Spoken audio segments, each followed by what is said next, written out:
সেই পুলিশ কর্মকর্তা কোহিনূর আবার আসছেন। তার বরখাস্তের আদেশ বাতিল হয়েছে। দর্শক নিশ্চয়ই মনে আছে, সর্বশেষ যে বিএনপি সরকার ছিল ২০০১ সালে, তখন নানাভাবে আলোচিত ছিলেন, সমালোচিত ছিলেন কোহিনূর মিয়া। এই নামটা সবারই পরিচিত।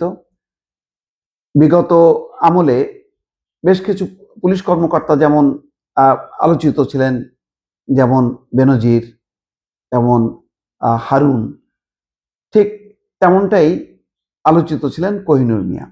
তবে আমি ওই অর্থে বলছি না যে যেভাবে হারুন, বেনজির তারা পুরো পুলিশকে দলীয়করণ করেছিল, পুলিশকে জাল জালিয়াতির নির্বাচনে যুক্ত করেছিল, তেমনটা কিন্তু কোহিনূর মিয়া ছিলেন না। তবে কোহিনূর মিয়া বিএনপির আস্থাভাজন, এইটুকুই যথেষ্ট ছিল তার পরিচিতি পাওয়ার জন্য, এবং সেই কারণে কোহিনূর মিয়া সাংঘাতিক রকম পরিচিত ছিল সবার মাঝে। সেই কোহিনূর মিয়া দীর্ঘদিন পর তার বরখাস্তের আদেশ প্রত্যাহার হয়েছে, এই সংক্রান্ত একটা খবর গণমাধ্যমে এসেছে।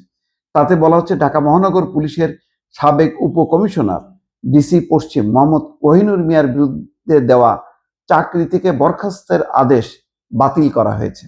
একই সঙ্গে তার বরখাস্ত কালকে চাকরি কাল হিসেবে গণ্য করার নির্দেশ দেওয়া হয়েছে। ফলে তিনি বিধি অনুযায়ী বকেয়া বেতন ভাতা সহ অন্যান্য সুবিধা পাবেন।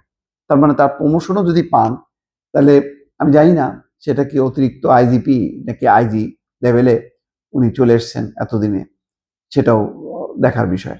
সোমবার স্বরাষ্ট্র মন্ত্রণালয়ের জননিরাপত্তা বিভাগের সিনিয়র সচিব মঞ্জুর মোর্শেদ চৌধুরী সই করা প্রজ্ঞাপনে এই তথ্য জানানো হয়।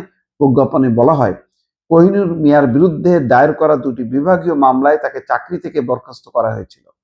তবে একই অভিযোগে দায়ের করা দুটি ফৌজদারি মামলায় আদালত তাকে নির্দেশ ঘোষণা করে খালাস দেন। পরে গুরুদণ্ডাদেশ পুনর্বিবেচনার আবেদন রাষ্ট্রপতি মঞ্জুর করলে তার বরখাস্তের আদেশ বাতিল হয়ে যায়। ফলে 2011 সালের 22শে ফেব্রুয়ারি জারি করা বরখাস্ত সংক্রান্ত প্রজ্ঞাপন বাতিল করা হয়েছে এবং বরখাস্ত কালকে চাকরি কাল হিসেবে গণ্য করার সিদ্ধান্ত কার্যকর করা হয়েছে। এটা খুবই একটা গুরুত্বপূর্ণ সিদ্ধান্ত।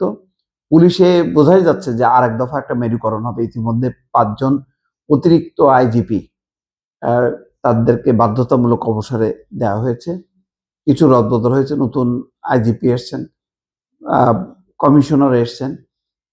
কোহিনূর মিয়া যুক্ত হলে তার পদমর্যাদাটা কোন পর্যায়ে যাবে আমি ঠিক বুঝতে পারছি না। তবে সব মিলায় এক ধরনের মেরুকরণ তো হবেই। স্বাভাবিকভাবে রাজনৈতিক সরকার তার পছন্দ মতো নিয়োগ বদলি করবে, কিন্তু মনে রাখা দরকার, অতীতে 15 বছর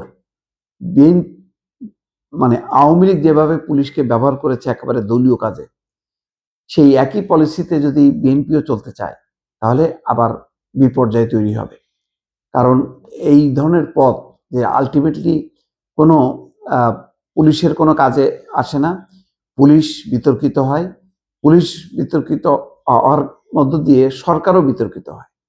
সরকার যত বেশি পুলিশকে রাজনৈতিকভাবে ব্যবহার করবে, তত বেশি সরকার প্রশ্নবিদ্ধ হবে। এই অতীতের তিক্ত অভিজ্ঞতার আলোকে পেশাদারিত্বের ভিত্তিতে পুলিশ বাহিনীকে পরিচালিত করাই হচ্ছে সঠিক পন্থা, এবং সেটা যদি করা না হয়, তাহলে পুলিশ সর্বস্তরের মানুষের কাছে আস্থা পাবে না। জানি না, কোহিনূর মিয়া নিশ্চয়ই তিনি ন্যায় বিচার থেকে বঞ্চিত হয়েছিলেন, তার প্রতি অন্যায় করা হয়েছে যে তাকে বিএনপির মনোভাব সম্পন্ন বা বিএনপির লবি হিসেবে বিবেচনা করে তাকে চাকরিচ্যুত করা হয়েছিল। সুতরাং তিনি ন্যায় বিচার পেয়েছেন, কিন্তু একই সঙ্গে সরকারের দৃষ্টিভঙ্গি যাতে পেশাদারিত্বের মধ্যে থাকে, এটাই হচ্ছে প্রত্যাশা। দর্শক।